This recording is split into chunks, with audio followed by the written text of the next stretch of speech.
Everyone, welcome to Aakash online classes. मैं हूं आकाश सिंह। जैसा कि हमने लास्ट सेक्शन में देखा था कि हमने आउटर प्लैनेट्स के बारे में स्टडी की थी। ओके, तो आज हमारा जो टॉपिक है फ्रेंड्स वो है मून। आज हम जानेंगे कि मून के बारे में क्या फैक्ट्स हैं जो हमारे लिए इंपॉर्टेंट है और डायरेक्ट जो क्वेश्चंस में हमारे पास पेपर में अवेलेबल है। ओके, तो सबसे पहले आज हम बात करेंगे। उसके पहले मैं आपसे एक चीज़ बोलना चाहूँगा कि वीडियो को शुरू से देखिए और एंड तक देखिए, क्योंकि एंड में कुछ ऐसे क्वेश्चंस मैं आपको जरूर बताऊंगा जो कि पेपर के लिए बड़े इंपॉर्टेंट है और कुछ ऐसे फैक्ट्स भी हम डिस्कस करेंगे जो कि पेपर में डायरेक्ट पूछे जा सकते हैं। ओके, तो मेरी एक रिक्वेस्ट है कि वीडियो को एंड तक देखिए और उसके पहले की जो मेरे वीडियोस हैं लाइक सोलर सिस्टम का जो पार्ट 1 है, पार्ट 2 है, लिंक डिस्क्रिप्शन में है, तो प्लीज़ उनको जरूर देखिए। उसके बाद आप जब इसको पढ़ेंगे तो आपको समझ में आएगा कि टोटल जो है पूरा मैंने कवर किया हुआ है। तो देखिए दोस्तों, आज हम मून की बात करेंगे। मून में सबसे पहला जो फैक्ट हमारे पास अवेलेबल है वो ये है कि ये ओनली सैटेलाइट है अर्थ का। मीन्स सैटेलाइट हमने समझा था, सैटेलाइट क्या होती है, जो प्लैनेट्स के अराउंड जो है रिवॉल्व करती है। ओके, तो प्लैनेट्स के अराउंड रिवॉल्व करने के लिए हमारे पास जो है सिर्फ और सिर्फ क्या है, अर्थ के लिए एक मून ही बस। ओके, जो नेचुरल सैटेलाइट है, ऐसे तो आर्टिफिशियल कई सारी सैटेलाइट है, पर हमारे पास जो सैटेलाइट अवेलेबल है नेचुरल अर्थ के लिए वो है मून। डायमीटर इसका कितना है, 3475 किलोमीटर। ओके, ये तो डायरेक्ट फैक्ट है, आपको याद करना पड़ेगा।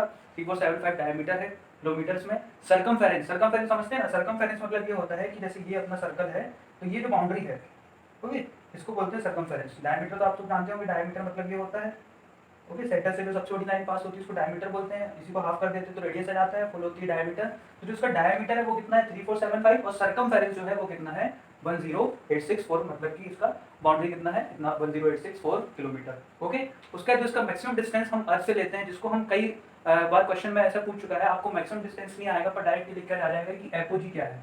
ओके, ये पीएससी के प्री में भी एक बार पूछ चुकी है कि एपोजी क्या है और पेरिजी क्या है। तो इस वर्ड को थोड़ा सा ध्यान से देखिएगा, एपोजी। अगर आपसे एपोजी पूछता है तो आपको एपोजी में ये बताना है कि ये मैक्सिमम डिस्टेंस है जो अर्थ से मून का, उसको बोलते हैं एपोजी, और ये कितना है, 406000 किलोमीटर। ओके, अगर ये फैक्ट लिख देंगे तो जो 3 मार्कर के जो क्वेश्चन होते हैं पीएससी में वो आपको उसमें 3 नंबर मिल जाएंगे। उसके बाद मिनिमम डिस्टेंस जो है उसको क्या बोलते हैं, पेरिजी।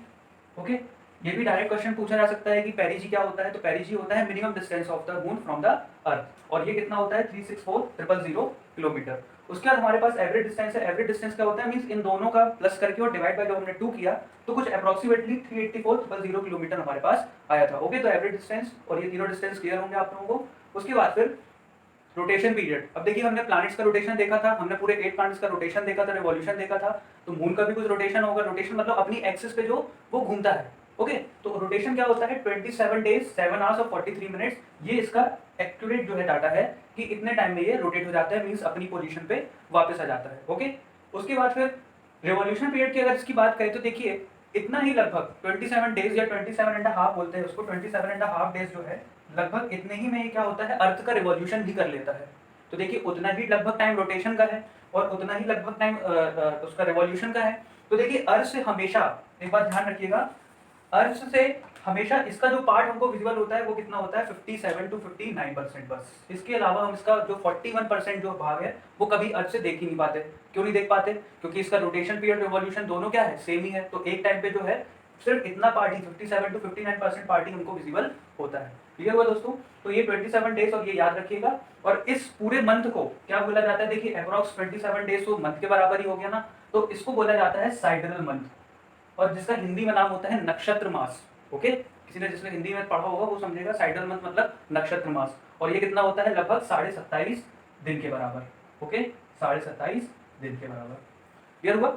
उसके बाद फिर इसका जो ग्रेविटेशनल पुल है, अब देखिए ग्रेविटेशनल पुल अर्थ का हम जानते हैं कितना है, 9.8 मीटर पर सेकंड स्क्वायर। ये सब हमने पढ़ा है, फिजिक्स में भी पढ़ते हैं हम लोग, कई बार हम लोग दूसरे सब्जेक्ट्स में भी उसको डील करते हैं। तो ग्रेविटेशनल पुल जो मून का है वो कितना है, 1/6 ऑफ द अर्थ। अर्थ के ग्रेविटेशनल पुल 9.8 को डिवाइड बाय 6 कर देंगे तो कितना आ जाएगा, मून का ग्रेविटेशनल पुल आ जाएगा। क्लियर, मतलब जी ऑफ मून। ओके, उसके बाद फिर साइज ऑफ मून, अर्थ का जो साइज है उसका जब 1/4 कर देंगे, 1/4 मतलब उसको डिवाइड बाय 4 कर देंगे तो क्या आ जाएगा, मून का साइज आ जाएगा। तो मून काफी छोटा है, मतलब अर्थ जो है वो 4 टाइम्स बड़ी है किससे, मून से।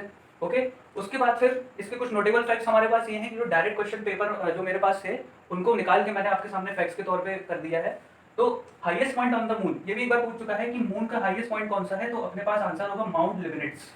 माउंट लिबनिट्स जो है वो मून का हाईएस्ट पॉइंट है, और इसकी जो हाइट है वो कितनी है, 35,000 फीट। ओके, फैक्चुअल डाटा है, याद कर लेंगे, 2-3 बार पढ़ लेंगे तो समझ में आ जाएगा, याद हो जाएगा। उसके बाद फिर सी ऑफ ट्रैंक्विलिटी, ये इंपॉर्टेंट है दोस्तों, ये कई बार क्वेश्चन में पूछ चुका है, कई बार पेपर में आ चुका है कि सी ऑफ ट्रैंक्विलिटी क्या है। तो ये शांति सागर होते हैं। ये क्या है कि डस्ट पार्टिकल से बने हुए हैं, मून में जो डस्ट पार्टिकल है उनसे ही बने हुए हैं, और ये क्या है, पीछे साइड है, मीन्स जो साइड हमको विजिबल नहीं है ना, उस साइड पे जो है सी ऑफ ट्रैंक्विलिटी जो है, शांति सागर मून के हैं। ओके, और ये हमेशा कैसे होते हैं, डार्क होते हैं। कैसे होते हैं, हमेशा डार्क होते हैं और किसके बनते हैं, डस्ट पार्टिकल के बने हुए रहते हैं। तो इनको क्या बोलते हैं, सी ऑफ ट्रैंक्विलिटी या शांति सागर। उसके दोस्तों क्या होता है कि मून की जैसे जैसे पोजीशन चेंज होती है तो मून का जो साइज है वो बड़ा छोटा होता दिखता रहता है। तो जैसे हम देखते हैं पूर्णिमा वर्ड आपने सुना होगा कि आज पूर्णिमा है या अमावस्या है, ये आपने सुना होगा, तो आखिर वो कॉन्सेप्ट क्या है। तो देखिए फुल मून जो होता है, फुल मून मतलब फुल मून को ही हिंदी में बोला जाता है पूर्णिमा, और ये पूर्णिमा जो है हम लोग क्या पढ़ते हैं, पूर्णिमा।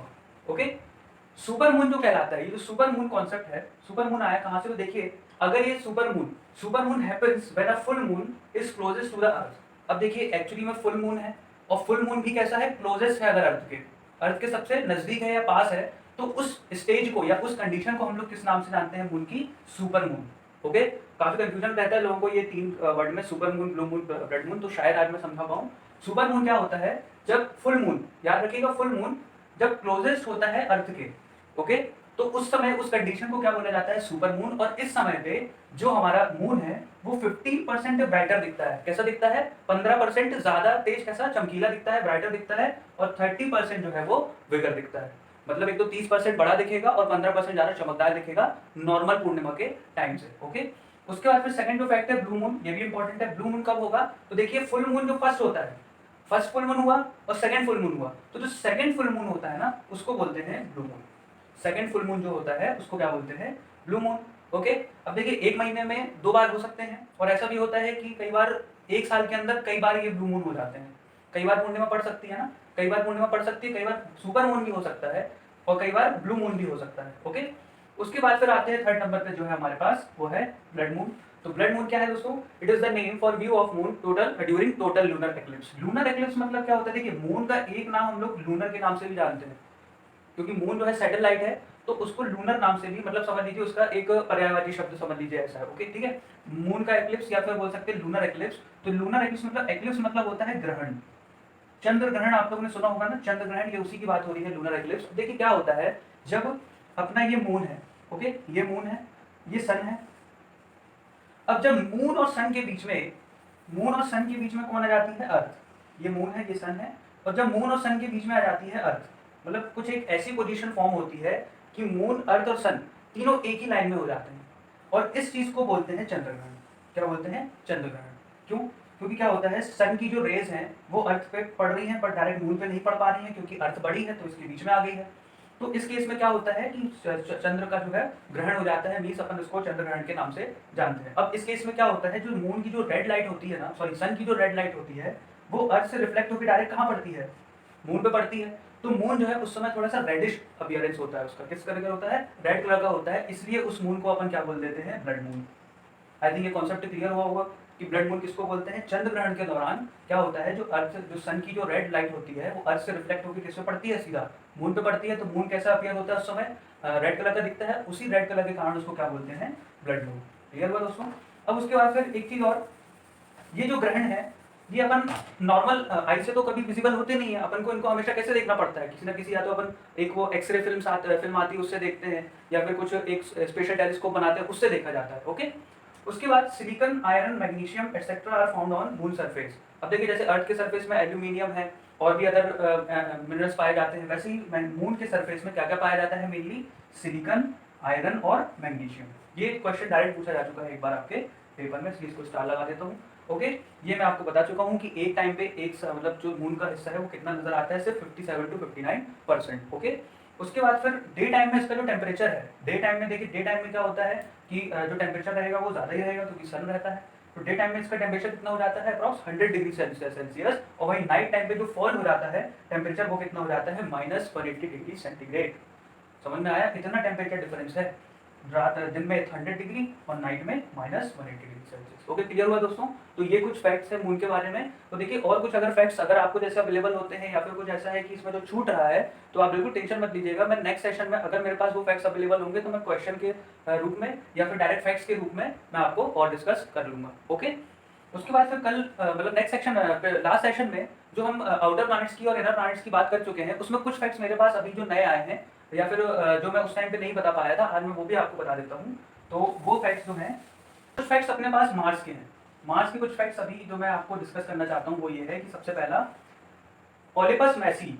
ओलिपस मैसी दोस्तों स्पेलिंग थोड़ा ध्यान से देखिएगा। ओलिपस मैसी, ओलिपस मैसी जो है ये लार्जेस्ट वोल्केनो, मतलब जो सबसे बड़ा ज्वालामुखी, ज्वालामुखी समझते हैं ना, वोल्केनो, तो लार्जेस्ट वोल्केनो जो है ये सोलर सिस्टम का है। Largest volcano of solar system.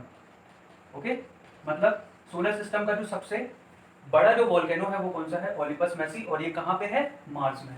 Okay, ये क्वेश्चन जो है डायरेक्ट एक बार आपके क्वेश्चन में पेपर में आ चुका है। ओके, क्लियर हुआ दोस्तों? तो ओलिपस मैसी। उसका दूसरे नंबर का जो फैक्ट है वो ये है निक्स ओलंपिया, NIX, निक्स ओलंपिया। ये दोस्तों माउंटेन है। माउंटेन मतलब कि एक जैसे पहाड़ पर्वत होता है ना, जैसे अपना मान लीजिए माउंट एवरेस्ट है, तो माउंट एवरेस्ट से भी 3 टाइम्स हाइयर है ये। क्या है? 3 गुना ज्यादा लंबा है ये, 3 times higher than Mount Everest. Okay, Mount Everest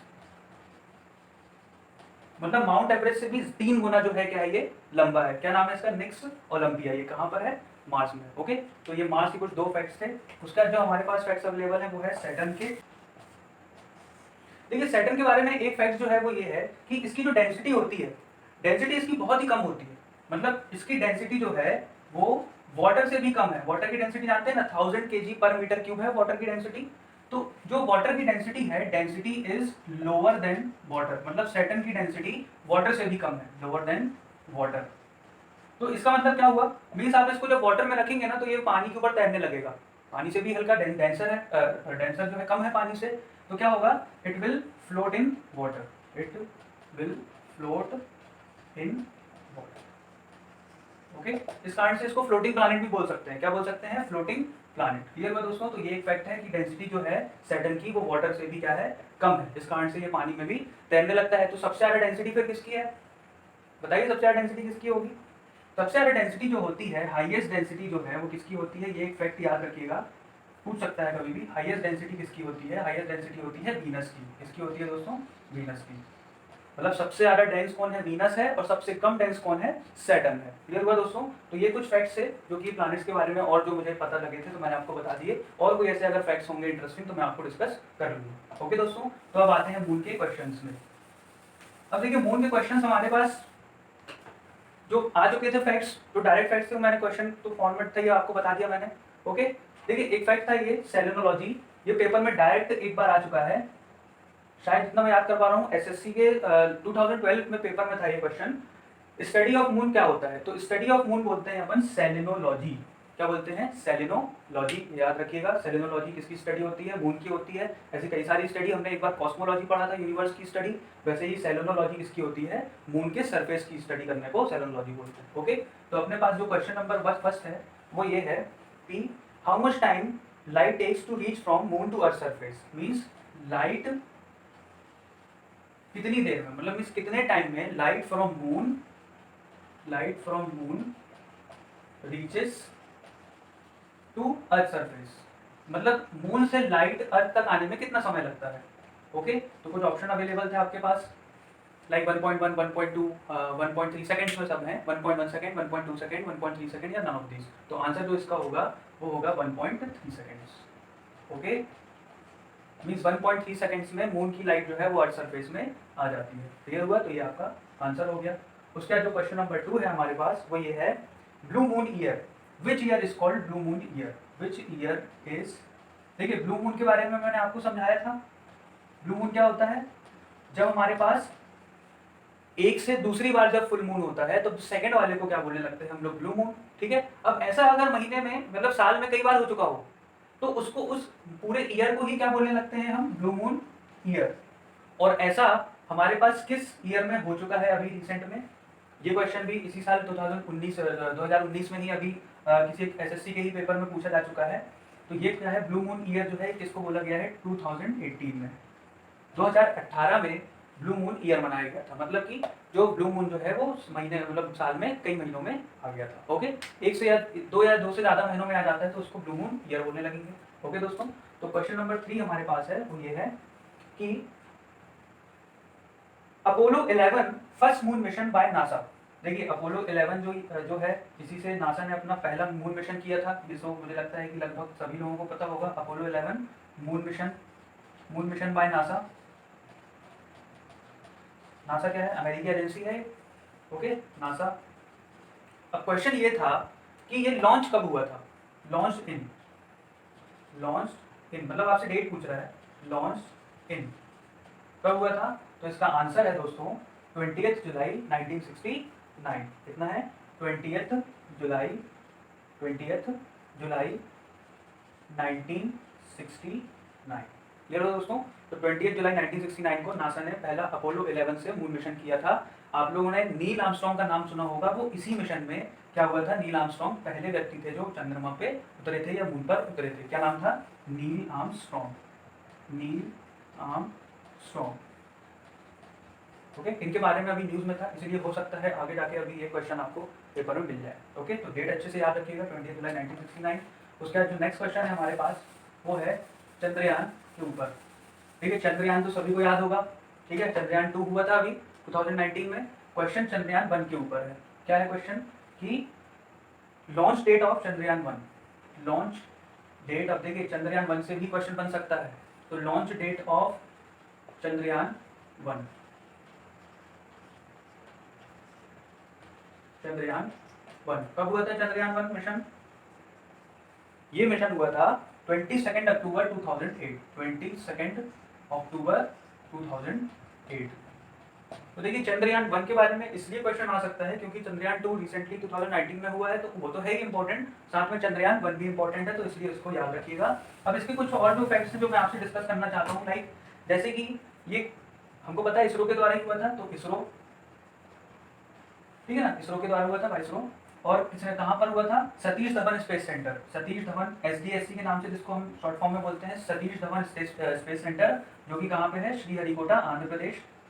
Sriharikota, Andhra Pradesh. Okay, इनका लॉन्चिंग पैड है, लॉन्चिंग स्टेशन है।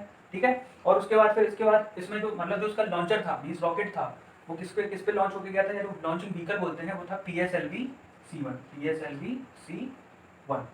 ओके, PSLV C1, ये याद रखिएगा। देखिए इतने फैक्ट इसलिए बता रहा हूँ क्योंकि इस बार चंद्रयान 2 हो चुका है, तो चंद्रयान 1 से भी क्वेश्चन बनना स्वाभाविक है। ओके, तो डेट याद रखिएगा और कहाँ से लॉन्च हुआ था और क्या व्हीकल था, वो तो इंपॉर्टेंट है ही। ओके, इसरो का फुल फॉर्म जानते हैं ना? Indian Space Research Organisation. Clear? उसका जो नेक्स्ट क्वेश्चन है वो है चंद्रयान 2 के ऊपर। चंद्रयान 2 कब लॉन्च हुआ था? सबसे पहला क्वेश्चन तो यही है, Chandrayaan 2 launch in, Chandrayaan 2 launch in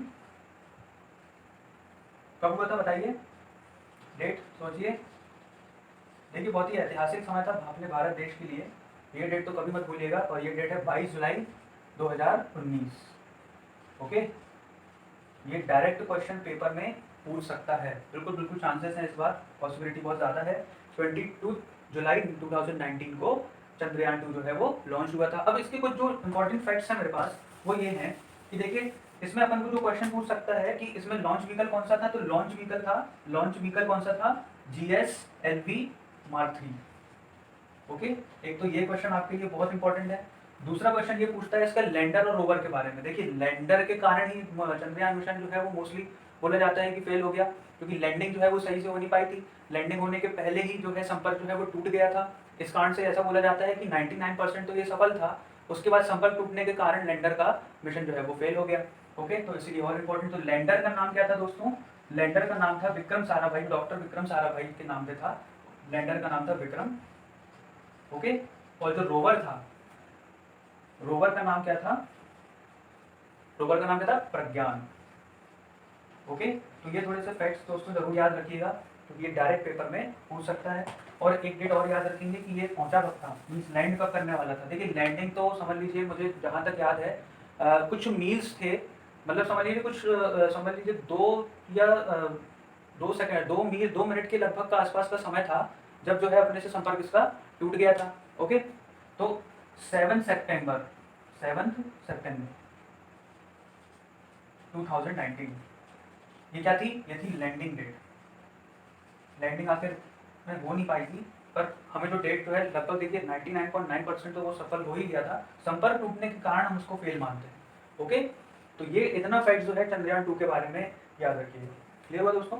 उसके बाद जो नेक्स्ट और लास्ट क्वेश्चन है हमारे पास वो ये है, साइनोडिक मंथ क्या होता है, या साइनोडिक मंथ किसको बोलते हैं, कितना उसका ड्यूरेशन होता है। साइनोडिक मंथ, साइनोडिक मंथ मतलब the period of synodic month, the period of synodic month. SSC CPO में आ चुका है ये साइनोडिक मंथ, आई थिंक ऐसे होगा साइनोडिक मंथ, मंथ।